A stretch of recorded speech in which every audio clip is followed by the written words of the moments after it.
Clearly I've been bitten by a bit of a bug here. I'm back straight away. I figured I had like a good half an hour or something to kill, so I thought I'd film one of these for you.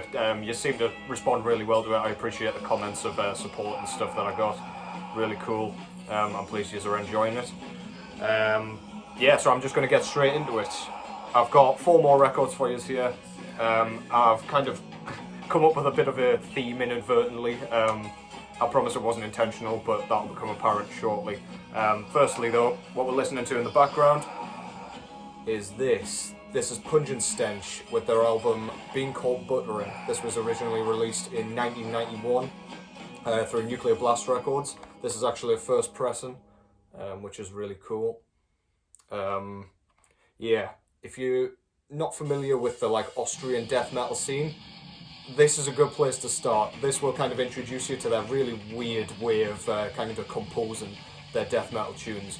Super groove heavy, drums are kind of galloping.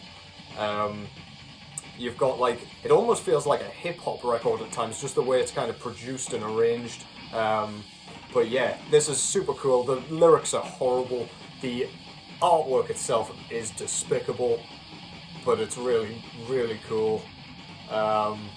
Pretty much, I'm pretty sure they used a real dead body for this and just chopped his head in half, so that's incredibly gross, but yeah.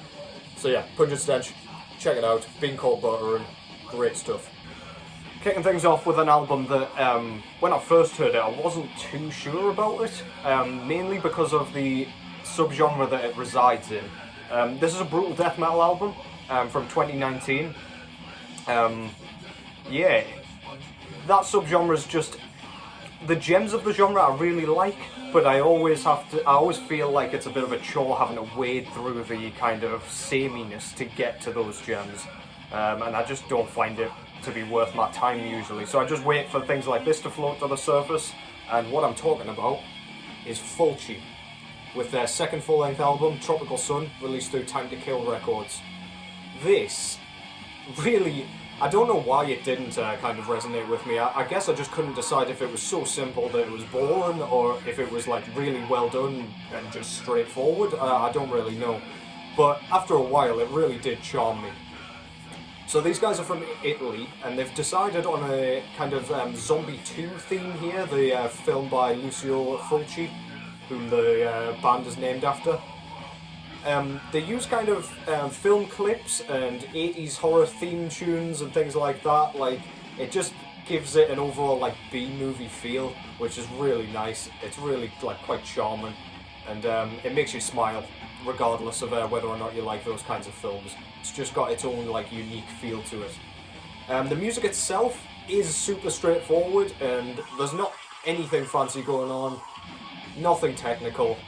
However, the thing that charmed me straight away and pulled me into the grave was the production. This thing sounded like it was recorded in 1990. There's just something, everything's super clear and crisp, but it's just got a air of grossness and aggression that a lot of the 90s death metal bands did have. It's hard to explain, but it just comes down to the production simply.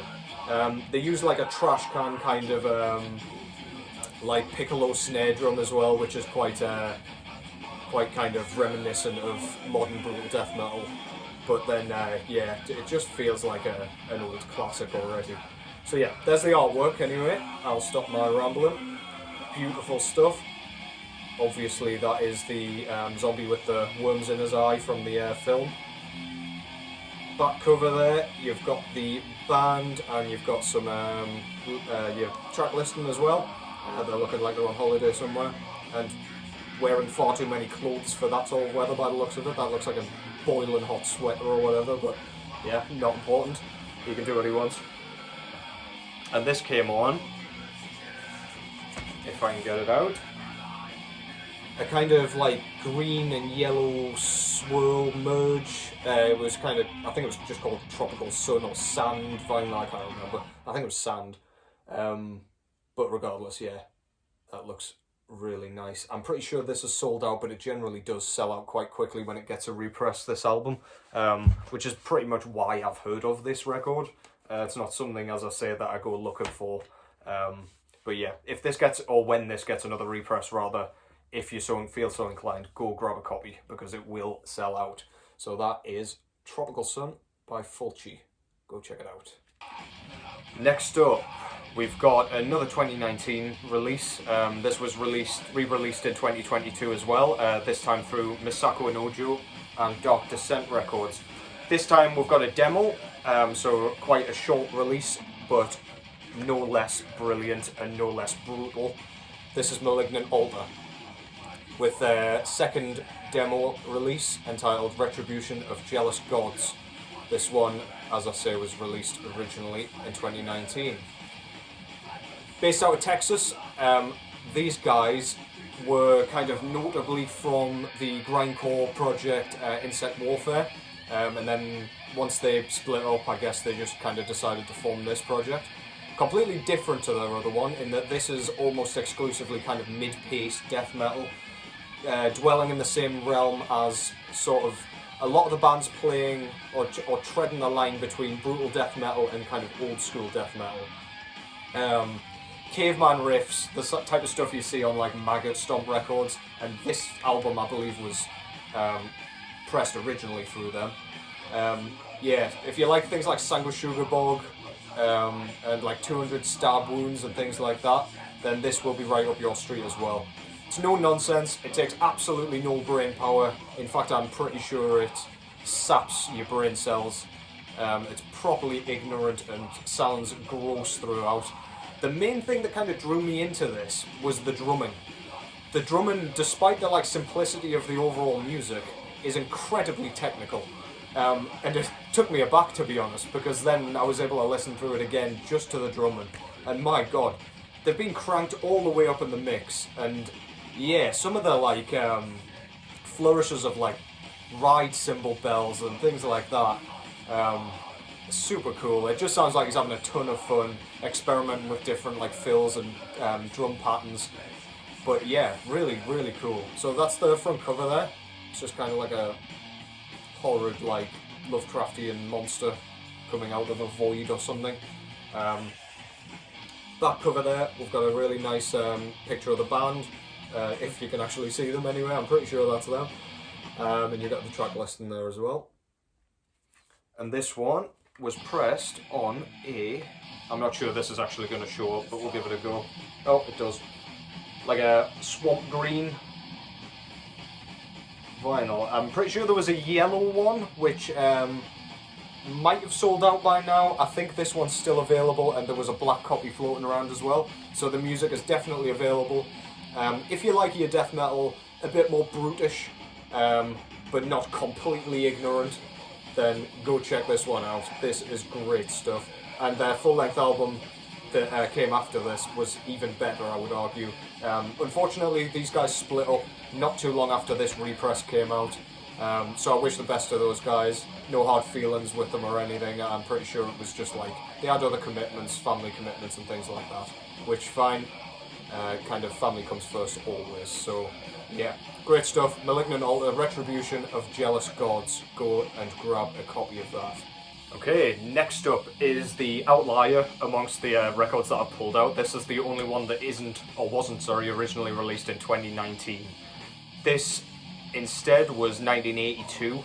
It's regarded one of the classics of the genre, and yeah, it's been repressed this year. So what I'm talking about is Venom, with their second full-length album, Black Metal. This was, as I say, originally released in 1982 through, I think, Neat Records, if I'm not mistaken. Yeah, so these guys were formed in Newcastle.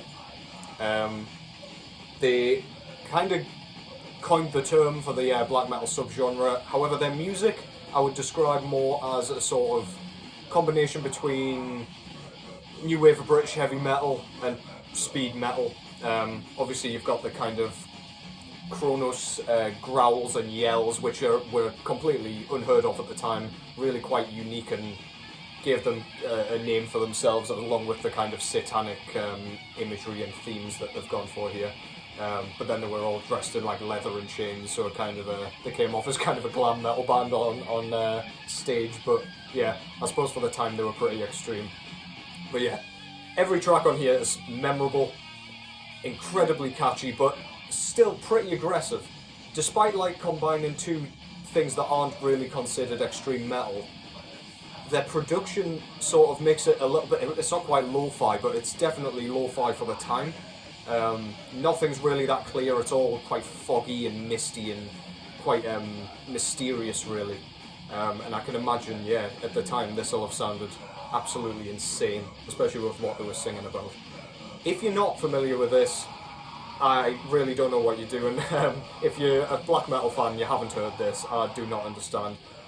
It may not have kind of held up as well as something like Bathory, which still sounds pretty close to what we hear now in black metal, but still, it's an absolute essential. So yeah, check it out if you haven't already. That's the front cover, absolutely iconic. You've got the kind of goat man.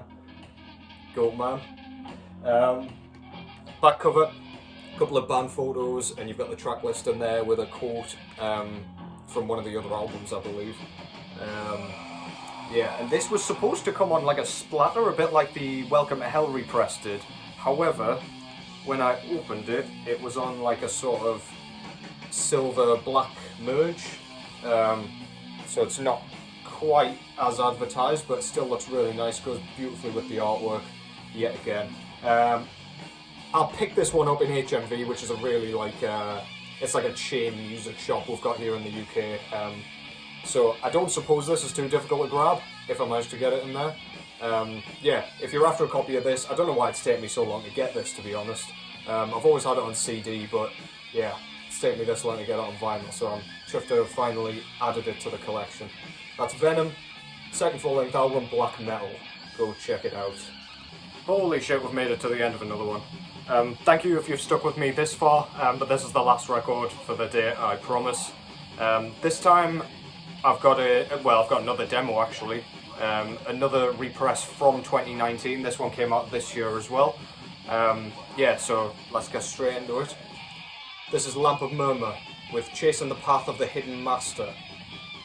This is their second demo release, a one-man band from the US. And I would go as far as to say this guy's kind of flying the flag for US black metal a bit.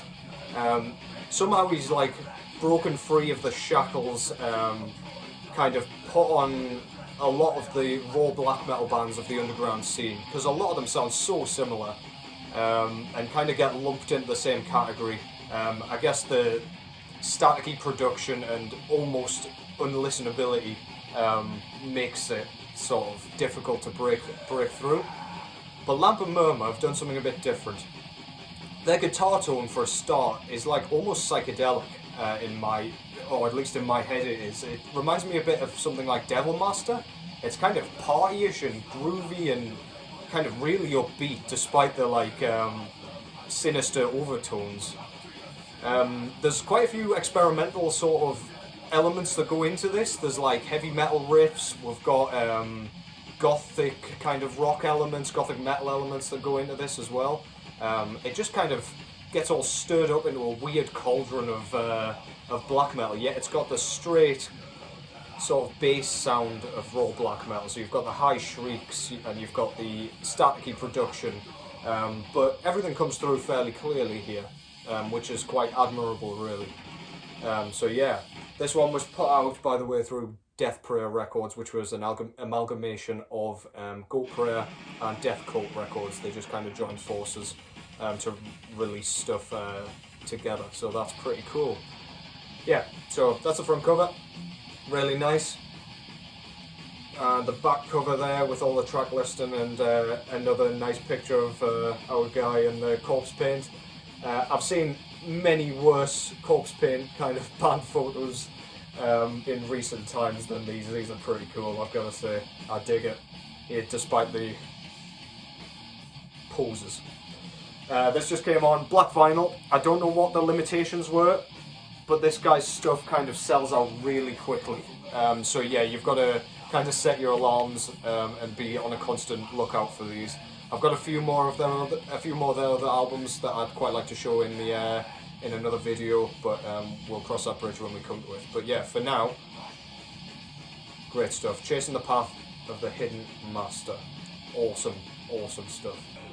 Okay, so that was 4 more records and yet another video in pretty quick succession.